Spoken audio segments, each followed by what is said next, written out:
Guys.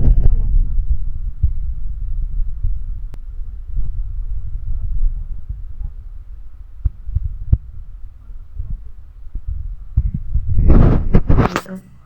So, naiisip ko baka biglang may kakatok sa pinto sa mga bintana. Hindi ko alam kung bakit. Tapos, ngayon ayun, nakikita niya yung bintana. So, mag-isa lang ako dito. Tapos yung bintana na yan, yung panglock sa bintana, hindi siya nakalock. Pero hindi naman yan makakapasok kasi nga may bakal-bakal dun sa labas. Kunyari may kakatok naman, hindi sila makakapasok kasi nga, yun. May mga bakal sa labas, hindi naman sila kasya dyan. Tapos itong pinto na to, yan. Yung pintuan dito sa kwarto, nilak ko, nakalaki yan. Kasi yung nasa may labas, nakabukas lang, hindi siya nakalock. Para pag pumasok sila, hindi sila makaka-direct dito sa loob ng kwarto kasi nga nakalaki ang pinto na yan. Diba? Hanggang dumang sila sa kusina.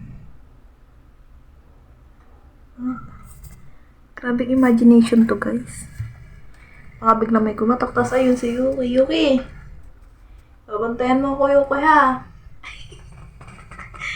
Sleep na siya. Natutulog na siya. Tapos ako naman to, grabing imagination. Basta, na-imagine ko lang. Hindi ko alam. Yun, nakikita niyo yung mga sinampay sa labas. Yan.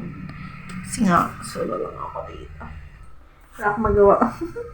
Gusto ko kasing mag-vlog. Hoy, mag-vlog si ate. Yun lang. Update lang. Charot. Tama na nga. Ayan.